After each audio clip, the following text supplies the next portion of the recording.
based on what you guys have seen, what is the most common reasons why guys have come to you? I think, look, firstly, the whole production environment is from a data tracking perspective and from a process perspective quite complex to actually track and manage the detail. Generally, there's a lot happening, and we're long past the days where you can actually call it visually supervise what's happening there. For the most, you need to do it from a data perspective. Okay. If you're not going to use data in your manufacturing plant to dictate your rhythms and to manage your exceptions and to track your progress and to actually refine your processes, then definitely you're going to be left behind in the market, because everyone is moving there, and people are moving there fast. And traditionally, that perhaps wasn't the way that manufacturing was done.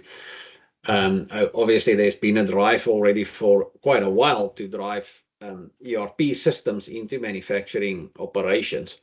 Yes. But quite often that ERP system stops a level above, call it the detail of the factory floor. And there's a lot of paper actually attempting to close that gap between the ERP system and what happens in essence and real life on the factory floor.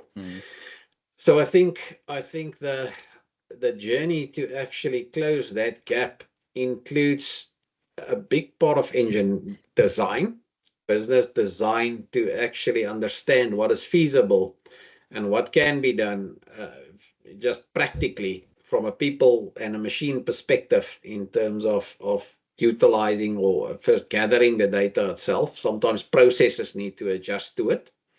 Yes. And then with that, you obviously do need the right technology to support that, which is where the MOM portion really plays its part, that Armand focuses on. Yeah. But it's very much, both sides. You can't do MOM without really doing your ERP design properly. And actually before that, your process design, or together with it all, your process design needs to fit into tying it all up. So a quick question there on looking in, the first engagement that they actually need to be making sense of is, does my system actually serve me well? Okay. Exactly. Okay. I would say definitely, there's no need to move away from a well-working manual system if it serves your needs. Yes. But I think that the challenge is in your specific organization, is that the case? Because the minute that you start getting any level of scale on it, you're immediately starting to pick up challenges on driving it with manual processes and paper. And you will have shortfalls there. But it all starts with a solid process, yes, that you then basically superimpose technology on, and you need to do that with a proper design between the two. Okay. You had to answer that question from Colin in that context. Yes, so I think if we refer to this specific customer, and which in general is a lot of the times the case, that it is due to growth. That's one of the main triggers where customers take the leap to say that we need a system to support our future going forward and the growth that we anticipate. And we are at a place where we've grown to a point where the existing system does not necessarily fulfill our requirements from a system perspective or support our business processes completely. So I would say that's one of the key drivers a lot of the time. And in this case, I would say the case where they foresee significant growth, and to take the business to that next level, they need a system platform and processes aligned with a system that can support that going forward.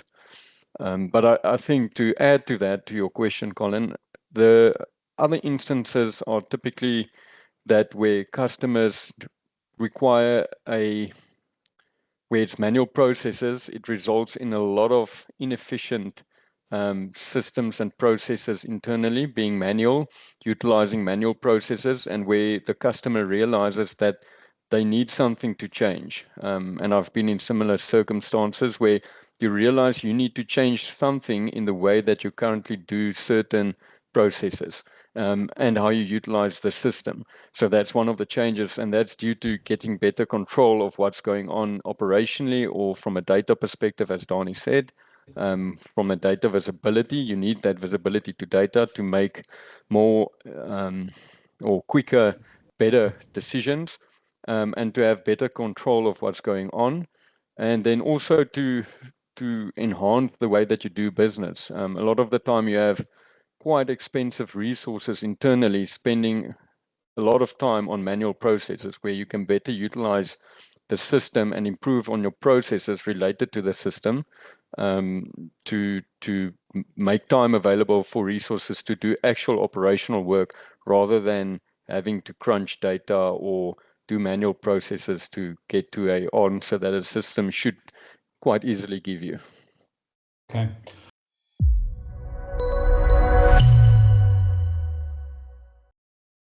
I think based on what Donnie mentioned earlier, what happens a lot of the times are that the customers already have the ERP system, but it's that gap between standard ERP functionality and this detailed operational information and closing that gap. And that typically is whether it's a customer that's scaling or a customer that just wants to drive efficiency in the way they do things or streamline processes.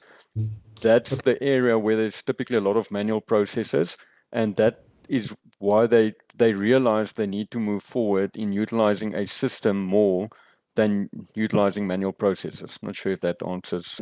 Is that at a point companies grow to the level where decision making needs to take place from data, and it's actually not only decision making, it's decision making as well as then the process control needs to be system driven. And the great, I think it's a very challenging journey actually to go through. Yeah. But that is the only way to actually survive long term and to scale. And I think companies get to the point where they just realize they're not going to be able to keep it together, call it just by their own effort, if you want to call it that. Yeah. And then they actually need something else to actually keep it together, where they are enabled to actually just make the important decisions and not the mundane. All the mundane activities are also just part of the process.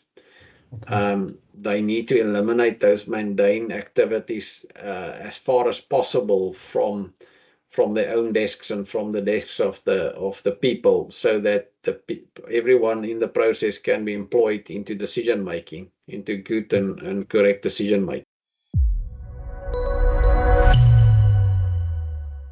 Yes, typically if we get to the point where we then initiate the let's say a project almost with a customer, the typical starting point is to get an initial understanding of the customer's environment and circumstances, how they deal operationally, to almost put a high-level approach together, which would then result in a high-level type action plan or project plan that defines the phases that the project will go through.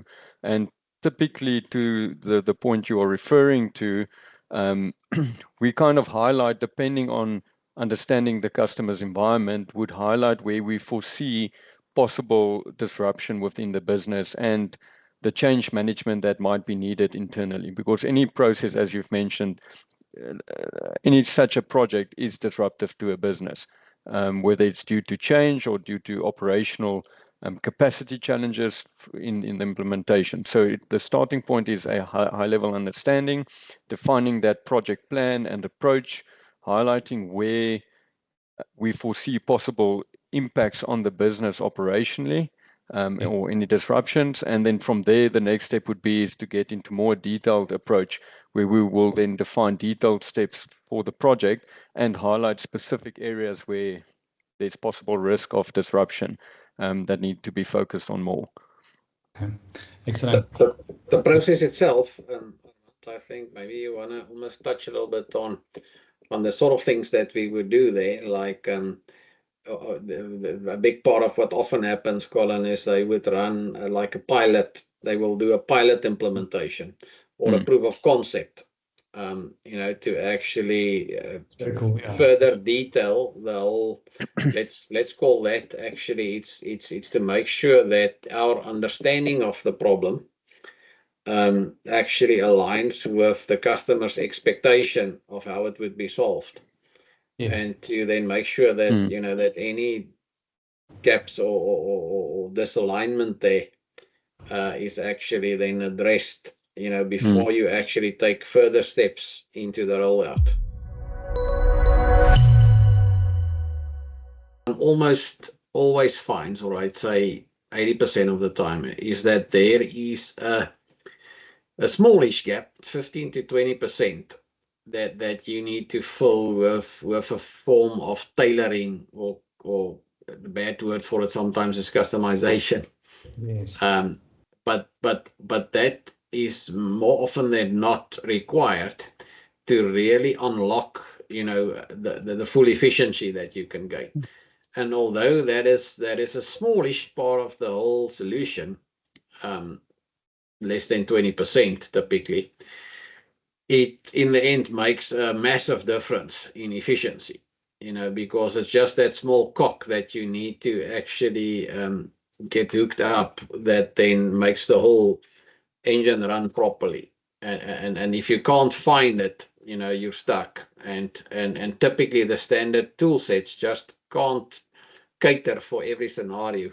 Yes. And as we've always said, the whole thing about business is that it is exactly that uniqueness that makes you flourish within your specific environment. It's actually those things within your stack that you do differently and that you've got a competitive edge on, and that you do in a certain way that differentiates you from your competitors. So typically those bits are the bits that you need to basically match up in the end what's available standard to that through tailoring and the tool sets that we typically also use or add into these projects. Yeah. I think yeah. No, Colin, to add to that, because I picked up your question is focused from a software offering perspective, but I think what we do as Lancia in terms of how we do implementations is exactly the same way, where we don't necessarily take a blueprint and copy that onto each customer implementation of a solution necessarily. We do a fit for purpose solution for each customer, which then includes that portion of whether it's not necessarily a software that's specifically customized. Yes, 18 to 20% of the time it is, but the implementation and the solution we put down, whether it's process related, is refined to such a sense that it's fit for purpose for that custoster. Yeah, that's so extremely important. It's not just from a software perspective, it's from the way we approach projects. We craft a solution. Yes. Yeah, we craft a solution that really fits their specific challenges. Yes. So it's not a generic solution that we bring to the table. It might be generic pieces of software, or let's call it off-the-shelf pieces of software that we put together. But the way it's implemented is crafted specifically to that customer nuance and customer's requirements. And sometimes as part of that, that's where then the software sometimes can fill the whole gap, and it's still a unique solution crafted for them with off-the-shelf software. Yeah. But there are scenarios there where some of that needs to be filled in with tailored software. And we do have then a stack of things we're able to use there to address that. And we've got a lot of success from customers and happy customers via that. It could be a customer that's really already really have processes and systems in place that works and works well, but they're at the point where they want to take that next step of enhancement from a continuous improvement perspective. So they kind of the data and the information and the processes are well defined, but sometimes not utilizing the system in the best way, and they want to take the next step of utilizing the system better and looking at what other systems are there available to them to enhance the way they are doing their or running their operation. Or it could be that you've got a lot sorted already in your journey, and it's about taking you to the next level. But it's always around this continuous improvement journey that we want to walk with customers. I think that is pretty much our ethos, is to try and join customers on that journey to continuously get better and to meet them at the specific point where they're at in their journey and to assist them from there. You can't actually jump from 0 to 100 in one go. You need to walk the journey. And I think our business model is to join you on that journey, and to bring you what you need at the right times in that journey.